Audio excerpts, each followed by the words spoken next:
Hi, this is Dr. Vignata, fertility consultant from Guntur. So fibroids ఉన్న ఫీమేల్స్కి pregnancy రావడం కష్టంగా ఉంటుందా అని కామన్ క్వశ్చన్ ఉంటుంది. సో ఫైబ్రాయిడ్స్ అనేవి యూట్రైన్ మజిల్ లేయర్స్లో వచ్చే ప్రాబ్లం. సో ఈ ఫైబ్రాయిడ్స్ అనేవి 3 డిఫరెంట్ ప్లేసెస్లో ఉంటాయి. ఒకటి బయటకి, అంటే వాటిని సబ్ సీరస్ ఫైబ్రాయిడ్స్ అని అంటారు. రెండోది మజిల్ లేయర్స్ మధ్యలో, అంటే ఇంట్రామ్యూరల్ ఫైబ్రాయిడ్స్ అంటారు. ఇంకొకటి యూట్రైన్ క్యావిటీలో, అంటే సబ్ మ్యూకస్ ఫైబ్రాయిడ్స్ అంటారు.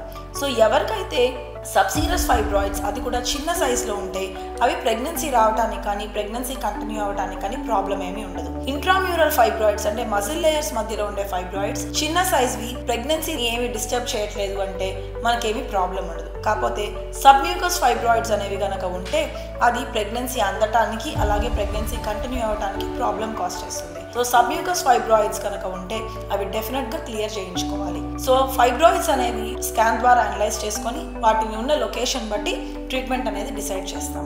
Thank you.